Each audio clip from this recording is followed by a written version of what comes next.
día vamos a entrevistar a Machinger. No sé en cuánto rato, pero eso, me va a salir bien.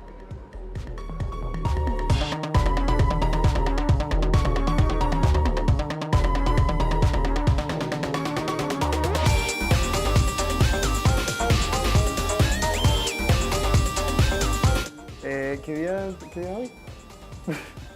Va a partir, bueno, estamos en la Sala Metrónomo y estamos martes 29 de abril y estamos acá con Machinger.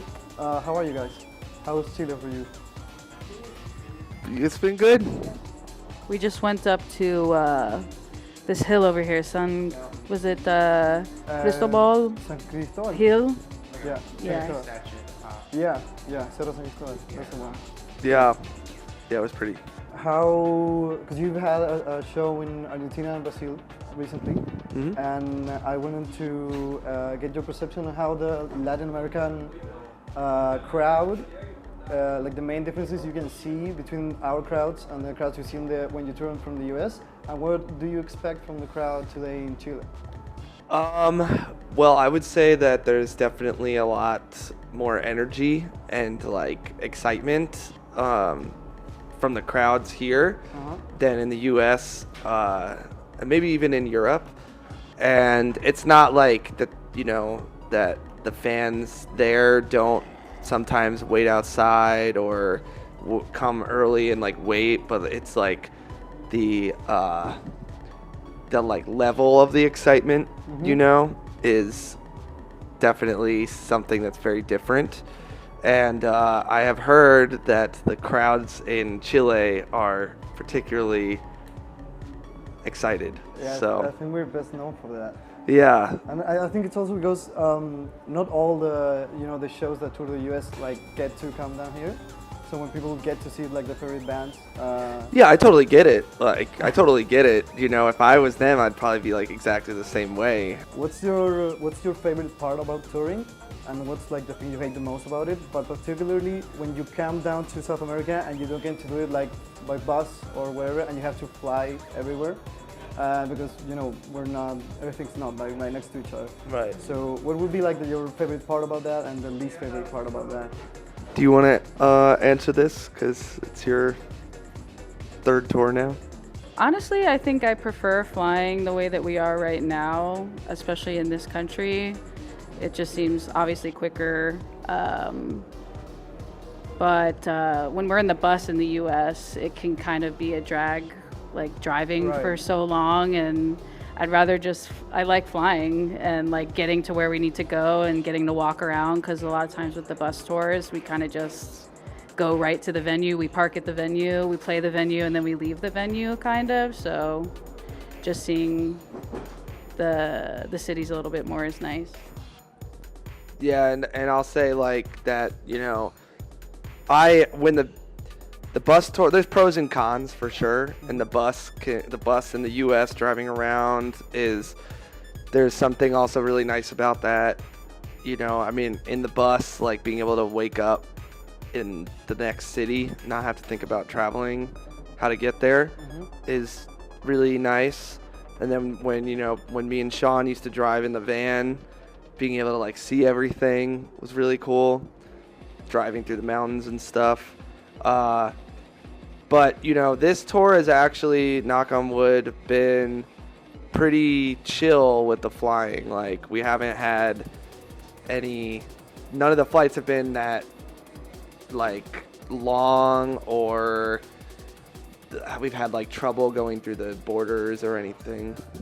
That's why I said knock on wood. But but yeah, it's been going smooth, and it's surprisingly been a very easy tour so far. Great.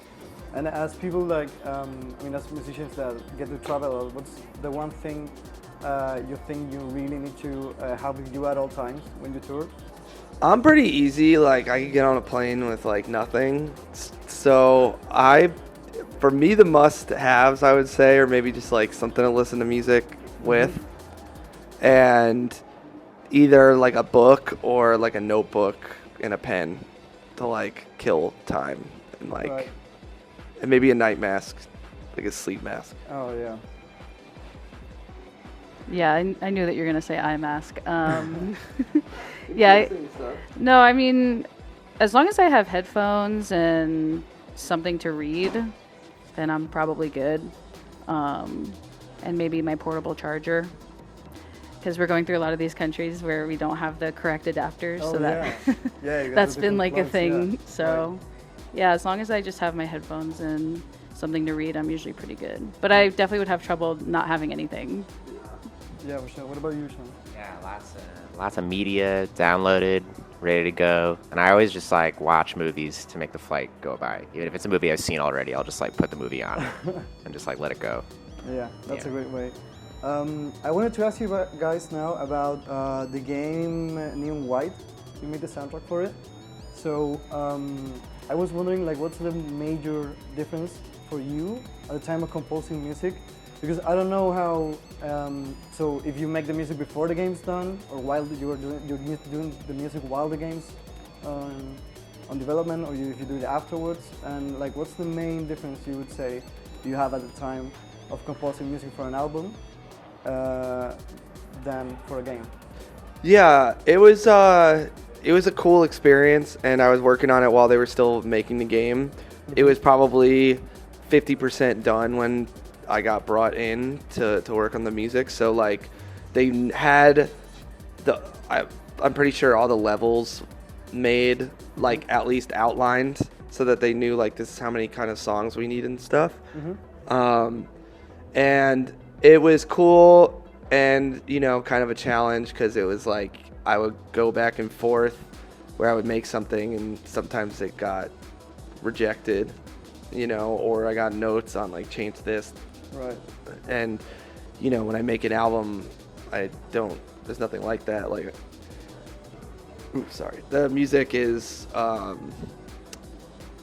whatever I want it to be. So Right. it was, you know, there's more, you're on rails a little bit more, but it's kind of a cool challenge, you know? It was kind of fun a little bit being put into like a little more of a box. You think you'd do that again if you got the chance? Definitely. Definitely. So you guys managed, you went recently on the Danny Brown show, right? And I saw that interview, and I saw that you, Matt, said like particularly that you weren't a gamer because you couldn't like control like the impulse of just playing all day. And I noticed you didn't say anything about that because you were gamers because like right. So you were like Neon White came out recently. Yeah. And so I was wondering, like, if not now, but what about your childhood games? Like, did you play like any Mario Kart or Crash Bandicoot or anything? I think all three of us would have different answers, but I'd love to hear all three. Yes, I would say for me, like the big games that I was like obsessed with were like Jet Set Radio for the Dreamcast, and the second one for the Xbox were like huge. Yeah. Fighting games like Marvel vs. Capcom, that kind of stuff. I was really like attracted to anything that like visually was like colorful and in your face. So it was a lot of like sprite based fighting games, cell shaded games. But I was definitely kind of like a gamer kid, you know. I played a lot of GameCube. Phantasy Star Online was another like weird like deep cut obsession of me and a bunch of friends of mine. So Yeah, it's funny. We actually just had this conversation about how Matt is a Dreamcast kid, and now that's kind of rare. Because at the time, like, not that many people got the console. Yeah, or here in Chile, total, not many people had it. I never knew anyone that had a Dreamcast here. Yeah, like, that's why he is the way that he is, because he had a Dreamcast. Yeah. I guess for me, my first console was a Super Nintendo, so I think like Mega Man X and onward, the X series was really good. Like, and then Xbox, Halo, just basic stuff for the most part. I'm not really a hardcore gamer. Okay. But Jet Set Radio for the Xbox was pretty important in terms of like taste making for me, or just in taking interesting art and music. Dance Dance Revolution at the arcade. That was big for me because that's how I got into electronic music originally, in like 2001, 2002. So, yeah. Great choices. I was a PlayStation kid, and I played a lot of Metal Gear Solid, a lot of Resident Evil, and just like random bad PC games that sometimes I can't even remember. Like, yeah, even worse. Just like I can't remember the names of some of them. I was just constantly playing like random cheapo PC games like that, but mostly PlayStation. Great. Yeah. So talking about the Danny Brown show, I was wondering, I think at one point in the interview you guys said that you might make something together, that you might get together and do something. How was the backstage? How was the behind the scenes of the interview? Like, did you get to talk about anything? It was very quick. It was really quick and really professional. You know, it was kind of just like what was on camera, really. Yeah, we spoke to him for maybe another like 10, 15 minutes after, and Okay.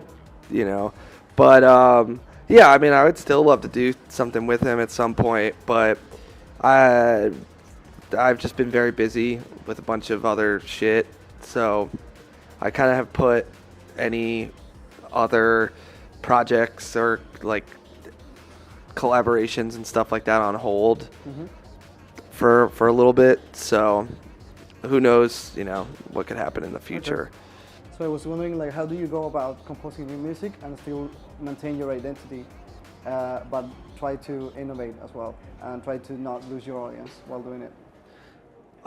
That's a good question. I would say like that sometimes my problem is that I think I don't, especially when I'm coming up with ideas for songs, I don't really think about like whether or not it sounds like a Machine Girls song. And then sometimes later when it's far into the writing process, I'm like, this does not sound like Machine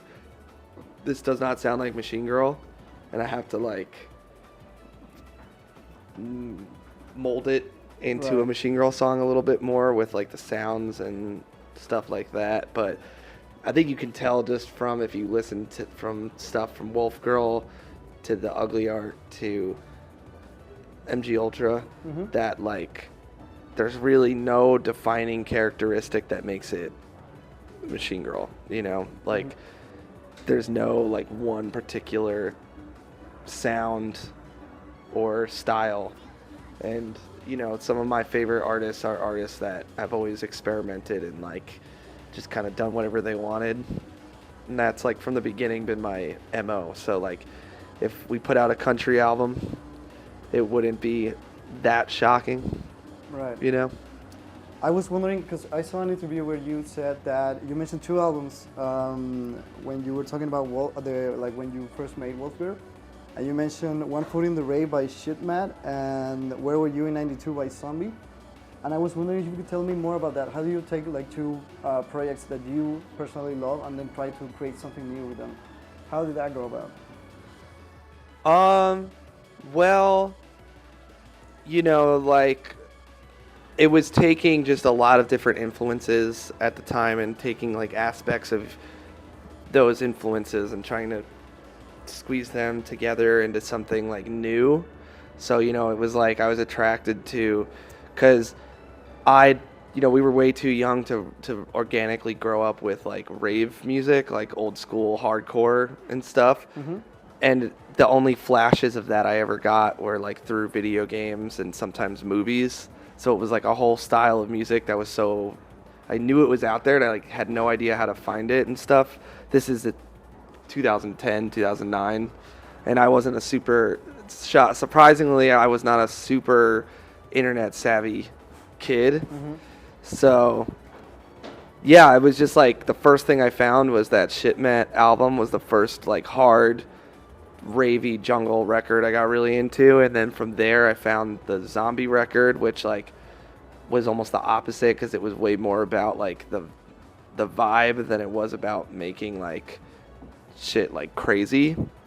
And so I was like, okay, I'm gonna like try to make something that's in the middle, and at the same time I was super into Chicago footwork, and so I was like, I'm gonna use like some of the elements of footwork that I really loved, which was like the crazy hi-hats and 808 drums and stuff. And then at the time I was also super into like death grips, like the early death grips that had been out at the time. So I took some of that sort of like heavier, Right.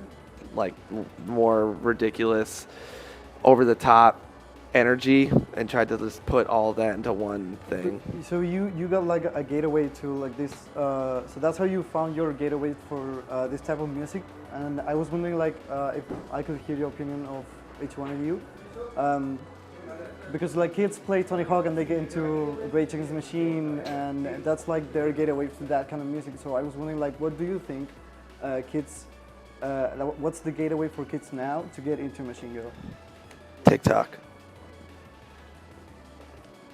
Yeah, I mean TikTok's a big one, but YouTube, I guess Spotify. I don't really use Spotify, so I don't know. Playlists, you know, I noticed that a lot of people, younger people, find music through SoundCloud playlists. Yeah. You know, just people making random playlists on there. Like my side project stuff gets a lot of views from just people adding it to playlists, and just being in a local scene. People telling you. I think that's the most important one. And the last one I'll add is Neon White itself. That I've know a lot of kids that were just gamer kids and then like played the game and found Machine Girl that way. I think that was all the answers. I can't think of anything. That was like, they kind of said everything. Well, thank you guys for the time. It's been great talking to you guys. Thank you so much. You good? Yeah, thank you.